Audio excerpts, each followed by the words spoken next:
세상에는 정말로 많은 교회들이 있습니다. 교파별로, 교단별로, 그리고 지역별로 많은 교회들이 존재합니다. 울산에만 하더라도 약 600여 교회가 있다라고 말을 합니다. 이렇게 많은 교회들을 크게 두 부분으로 구분하자면 교회다운 교회가 있고 교회답지 않는 교회가 있습니다. 모든 교인이 성도다운 성도가 아닌 것처럼 모든 교회도 교회다운 교회가 아닐 수 있다라는 것입니다. 교회다운 교회 그리고 교회답지 않은 교회를 구분할 수 있는 기준이 무엇일까요? 크고 화려한 본당, 넓은 주차장, 넉넉한 재정, 또 교회 몇 명이 모이느냐, 식당이 어떻느냐, 카페는 어떻는지, 조명시설이나 고화질의 영상시설 이런 걸 보고 저 교회는 참 교회다운 교회다. 또 그러지 않는 곳은 저 교회는 교회답지 않은 교회다. 과연 구분할 수 있을까요? 많은 성도들이 교회를 정하는 기준이 제가 방금 말씀드린 이런 기준으로 교회를 선택하는 것이죠. 교회다운 교회, 교회답지 않는 교회의 기준은 세상에서 가장 먼저 세워진 교회, 가장 먼저 탄생한 교회에 있는 것입니다. 우리는 그 교회를 초대교회라고 부릅니다. 베드로의 설교를 듣고 하루에 3,000명의 사람들이 세례를 받아 성도가 되었습니다. 120명의 성도와 3,000명의 성도가 함께 이루어진 초대교회가 예루살렘에서 탄생했습니다. 이 초대교회는 오고 오는 모든 세대가 배워야 하고 적용해야 할 교회의 모습이고 교회의 특징을 가지고 있습니다. 초대교회를 배우고 그리고 초대교회의 모습을 교회에 적용할 때 우리 교회도 교회다운 교회가 될 줄 믿습니다. 교회다운 교회 어떤 교회일까요? 첫째, 교회다운 교회는 말씀 공동체입니다. 그들이 사도의 가르침을 받아에서 사도의 가르침은 사도들의 가르침입니다. 사도는 복수로 쓰여 있어요. 사도들로. 그런데 가르침은 단수형입니다. 이 말은 사도들은 각자가 가르치는 일을 했습니다. 그러나 그 가르치는 내용은 하나라는 거예요. 단수라는 거예요. 가르치는 내용은 통일성이 있다는 것입니다. 사도들이 가르친 내용은 예수님의 말씀과 사역이었습니다. 사도들은 공생의 기간 동안 예수님과 함께 다니면서 예수님이 하신 말씀을 직접 들었고 예수님이 하신 사역을 직접 보았습니다. 예수님의 말씀과 사역은 십자가의 죽으심과 부활로 요약될 수 있습니다. 예수님은 수많은 사람들의 필요를 채워주시고 그들의 연약한 육신을 고쳐주셨습니다. 이런 예수님의 소문이 삽시간에 갈릴리와 유대와 예루살렘까지 퍼졌습니다. 예수님을 따르던 수많은 사람들뿐만 아니라 제자들도 예수님을 로마인의 압제에서 구원해 줄 정치적 지도자로 생각을 했습니다. 예수님이라면 우리가 그토록 원하는 소원을 들어주고 우리가 그토록 기대한 그 기대를 채워주실 분으로 생각한 것이죠. 예수님은 당대 사람들로부터 최고의 인기를 받고 있었지만 단 한 번도 십자가의 죽으심과 부활을 잊으신 적은 없으셨습니다. 빌립보 가이사라에서 베드로의 신앙 고백이 있은 후 예수님은 제자들에게 자신의 십자가의 죽으심과 부활에 대해서 말씀하셨습니다. 이때로부터 예수 그리스도께서 자기가 예루살렘에 올라가 장로들과 대제사장들과 서기관들에게 많은 고난을 받고 죽임을 당하고 제3일에 살아나리라 할 것을 제자들에게 비로소 나타내시니 예수님은 십자가의 죽으심과 부활을 말씀하셨지만 베드로는 십자가의 죽으심에 대한 말씀에 항의를 하였습니다. 예수님이 십자가에 죽으시며 우리의 소원과 기대는 어떻게 됩니까? 우리가 예수님을 따르고 있는 이유가 성공하고 번영하는 일인데 잘 살고 출세하는 일인데 예수님 십자가에 죽으시면 안 됩니다. 그러나 십자가의 죽으심과 부활에 대한 말씀은 한 번으로 끝나지 않았습니다. 예수님은 변화산에서 내려와 갈릴리로 가실 때에 제자들에게 두 번째 말씀하셨습니다. 인자가 장차 사람들의 손에 넘겨져 죽임을 당하고 제3일에 살아나리라 하시니 제자들이 매우 근심하더라. 예수님은 제자들에게 권력과 명예의 길이 아니라 고난과 십자가의 길을 걷겠다라고 재차 말씀하신 것입니다. 십자가의 길은 제자들이 기대하고 소망한 길이 아닙니다. 십자가의 길은 그들이 걷고자 했던 성공과 출세의 길이 아닙니다. 이미 제자들에게 두 번이나 십자가의 죽음과 부활을 말씀하신 예수님은 이제 갈릴리에서 예루살렘으로 올라오실 때 세 번째 제자들에게 말씀하십니다. 우리 함께 말씀을 읽어보겠습니다. 인자가 대제사장들과 서기관들에게 넘겨짐에 그들이 죽이기로 결의하고 이방인들에게 넘겨주어 십자가에 못 박게 할 것이나 제3일에 살아나리라. 아멘. 예수님은 빌립보 가이사라에서 그리고 갈릴리에서 예루살렘으로 올라가는 길에서 십자가의 죽으심과 부활을 말씀하셨습니다. 장소는 다르지만 말씀은 하나예요. 다른 장소에서 말씀하셨지만 메시지는 하나라는 거예요. 십자가의 죽으심과 부활이었습니다. 예수님은 말씀대로 십자가에 죽으셨지만 제자들은 예수님을 버리고 도망갔습니다. 예수님은 말씀대로 부활하셨지만 제자들은 예수님의 부활을 믿지 않았습니다. 제자들이 예수님의 죽으심과 부활을 믿고 그것이 나의 죽음과 나의 부활이라고 고백하게 된 것은 성령 충만, 성령의 임재를 경험하고 난 다음이었습니다. 제자들이 십자가와 부활을 믿고 난 다음에 비로소 성도들에게 이 십자가와 부활을 가르칠 수가 있었습니다. 교회다운 교회는 십자가와 부활이라는 말씀을 가지고 있는 교회입니다.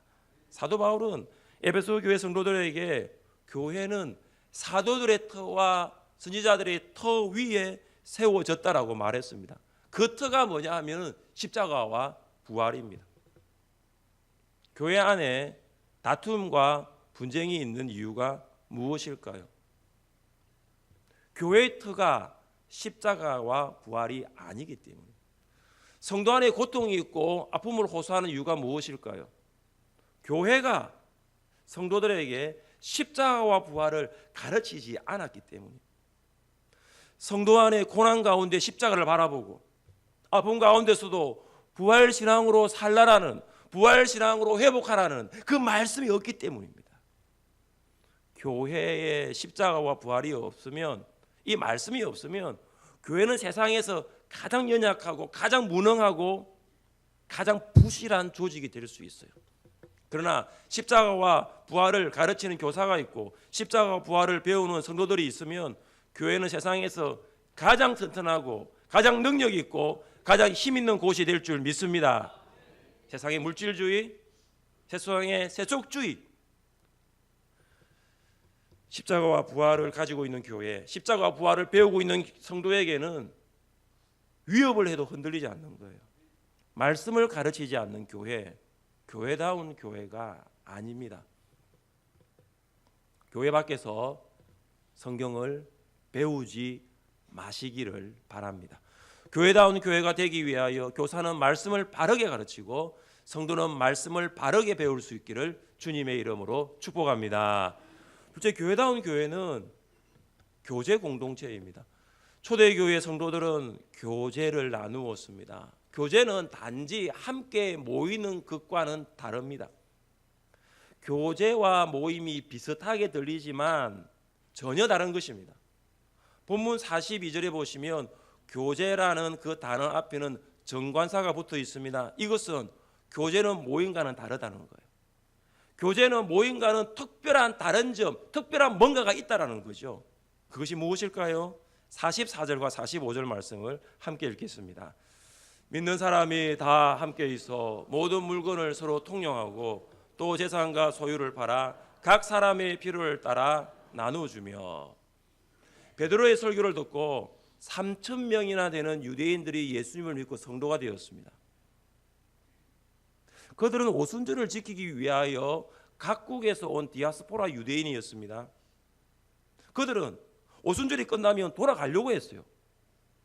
그런데 사도들이 전하는 하나님의 큰 일을 듣고 그리고 그곳에서 하나님의 말씀을 더 배우기 위하여 고국으로 돌아가지 않고 예루살렘에 머물기로 작정한 것입니다. 그들이 예루살렘에 살기 위해서는 많은 것들이 필요했습니다. 예루살렘에 잠시 여행 온 사람들이 가재 도구를 가져왔을 리가 없잖아요. 그래서 예루살렘에 이미 살고 있었던 성도들이 그들에게 물건을 나누어 준 것입니다. 물건을 서로 공유한 것이죠. 이것이 교제입니다. 그들의 교제는 단순하게 가재 도구, 물건을 나누는 수준에 그치지 않았습니다. 성도의 필요가 보이면 재산도 팔았고 소유를 팔아서 그들의 필요를 채워 주었습니다. 재정적인 도움, 물질적인 실제적인 도움을 주었던 것입니다. 재산과 소유를 팔았다는 것은 강제적인 행위가 아닙니다. 자발적인 헌신입니다. 성도들의 재산을 모두 거두어서 공동 분배한 것이 아닙니다. 그들은 헌신하는 마음으로 기꺼이 내어놓은 것입니다. 이것이 교제입니다. 서로 필요한 물건을 공유하고 사유재산을 자원하는 마음으로 팔아 성도의 필요를 채워줄 수 있는 것은 쉽게 할 수 있는 일이 아니에요. 이스라엘은 여전히 로마 제국의 압제 아래에 있습니다. 이스라엘 백성들은 로마가 정한 세금보다 더 많은 세금을 세리들에게 내었습니다. 그리고 다락방에 모여서 기도한 120명의 사람들 중에는 유력한 인사가 없습니다. 사도들, 여자들, 예수님을 따라다녔던 사람들이었습니다. 재정적으로 넉넉한 교회가 아니었습니다. 유력한 힘 있는 권력 있는 사람들이 모인 교회도 아니었습니다. 그런데 어떻게 형편이 넉넉하지 않는 성도들이 더 부족한 성도들을 도울 수 있을까요?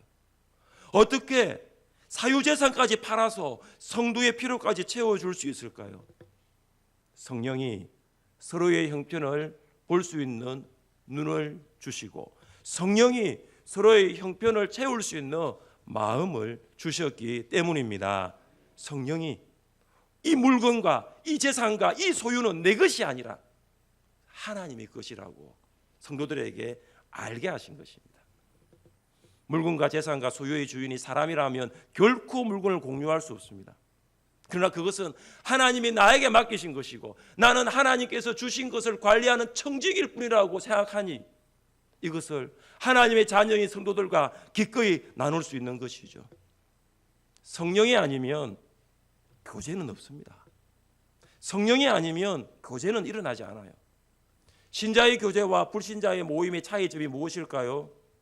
신자의 교제에는 성령의 역사가 있지만 불신자와의 모임에서는 인간적인 이해관계만 있을 뿐입니다.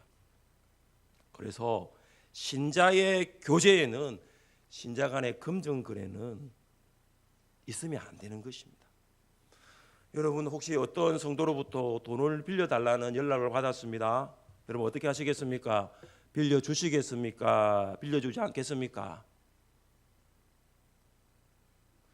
어떻게 아는지 돈 있는 걸 알아가지고 빌려달라고 전화를 합니다.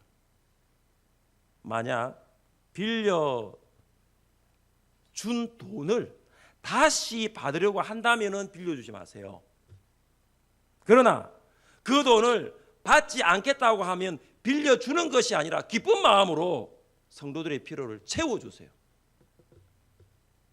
금전거래는 성도들의 관계를 깰 뿐만 아니라 교회에서 멀어지게 하고 결국 믿음에서 떠나게 한다는 것을 잊지 말아야 합니다. 성도와의 금전관계가 성경에 안 나와 있잖아요. 재산과 소유를 팔아 성도의 필요를 채워주었지 돈을 빌려준 내용은 없잖아요. 신자의 교제는 단순한 친목만을 목적으로 하지 않습니다. 우리가 매주일 갖는 목장 모임은 친목만을 위해서 존재하지 않습니다. 목장 모임은 개 모임이 아니에요. 목장 모임은 스포츠 동아리나 취미 그룹이 아니라는 거예요. 목장에는 말씀의 교제가 있고 삶의 교제가 있습니다. 말씀의 교제를 위하여 말씀을 묵상하고 적용한 말씀을 나누는 거예요. 삶의 교제를 위해서 인생의 희노애락, 추나 추동, 어렵고 힘든 걸 다 나누는 거예요. 목장은 웃는 목원들과 함께 웃고 우는 목원들과 함께 우는 교제의 공동체입니다. 목장에 참석하여 아름다운 교제를 경험하고 은혜와 기쁨을 함께 누리는 여러분 되시기를 주님의 이름으로 축복합니다. 셋째, 교회다운 교회는 예배 공동체입니다. 42절에 있는 떡을 떼면은 성찬을 나누는 것입니다.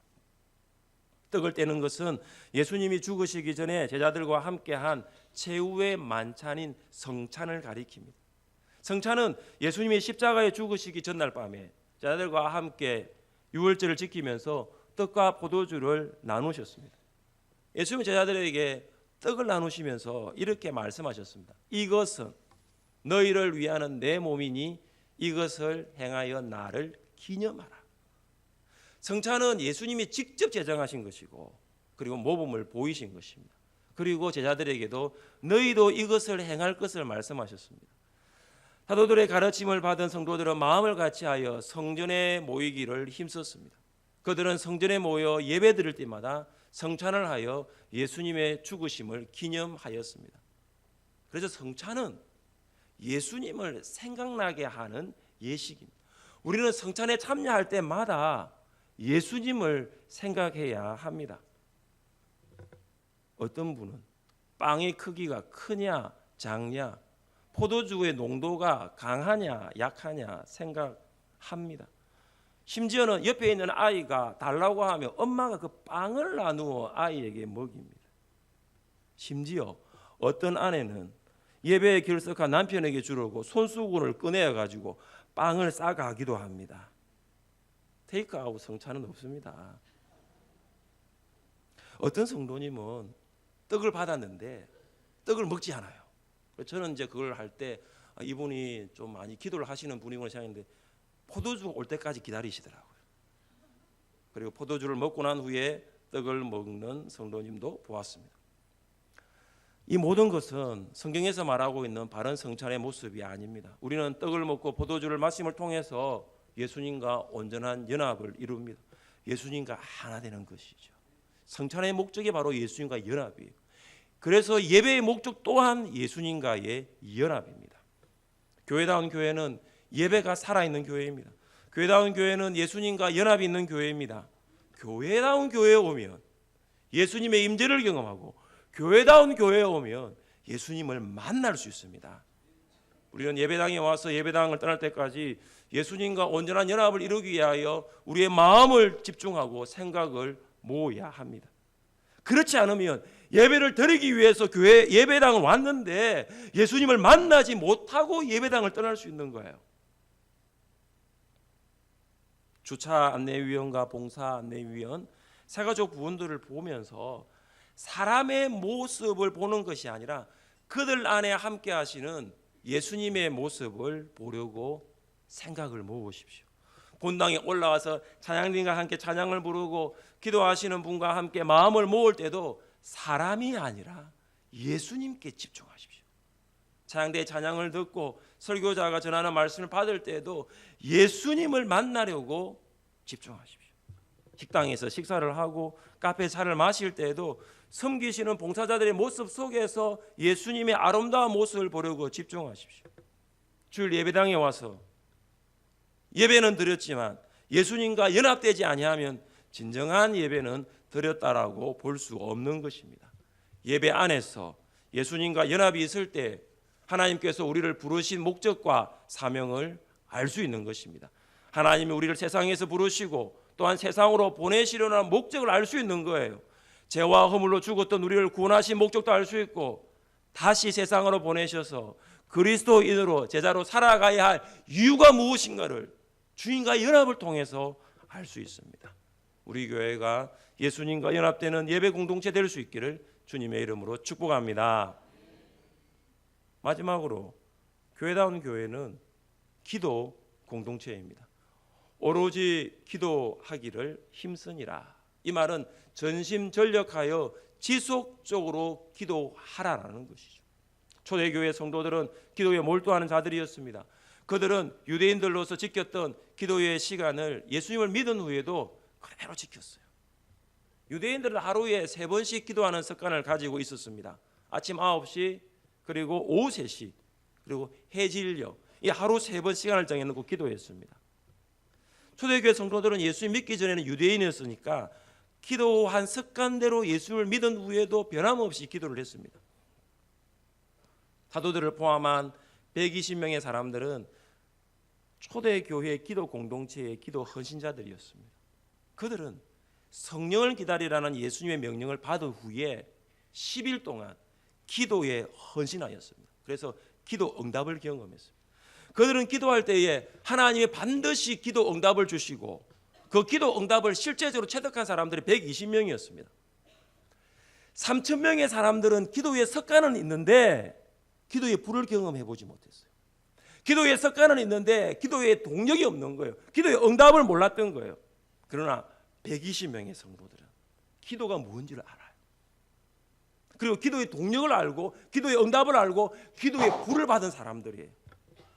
그래서 120명의 사람과 3,000명의 사람들이 함께 기도할 때에 그곳에 기도의 불이 붙었고 기도의 능력이 임하였고 기도의 응답을 경험하게 되었습니다. 헤롯 왕이 요한의 형제 야고보를 칼로 죽인 이후에 초대교회 지도자인 베드로를 잡아 옥에 가두었습니다.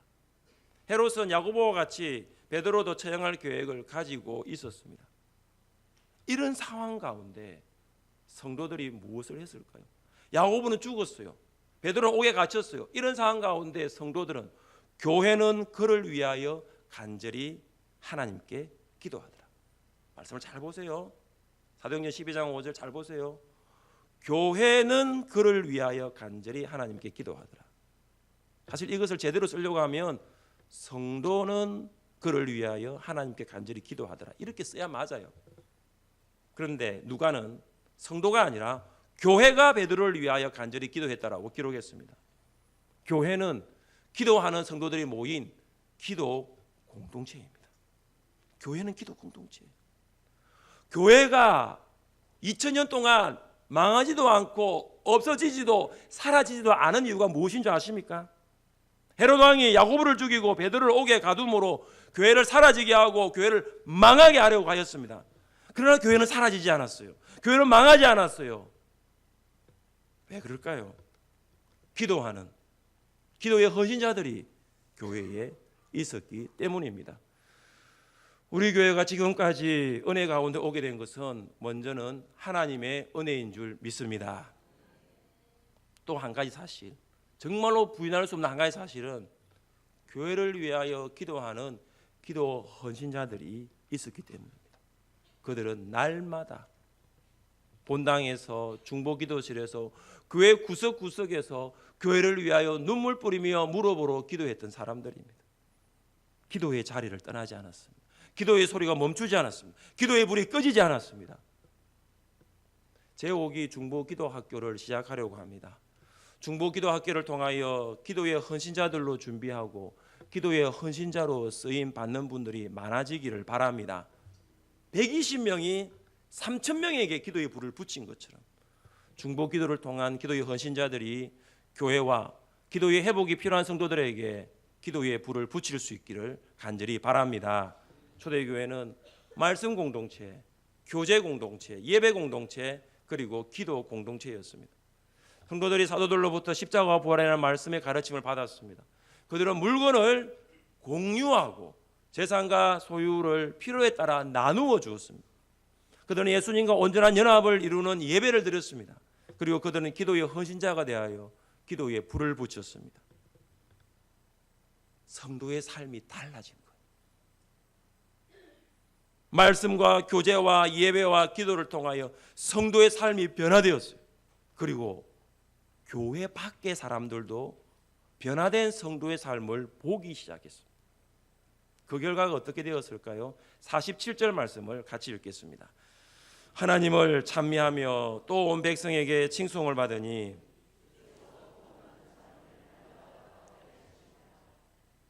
성도의 삶은 교회 밖의 사람들에게도 칭찬받았습니다. 불신자들이 신자들의 삶을 보았습니다. 그리고 그들은 말합니다. 그들은 우리와 다르다.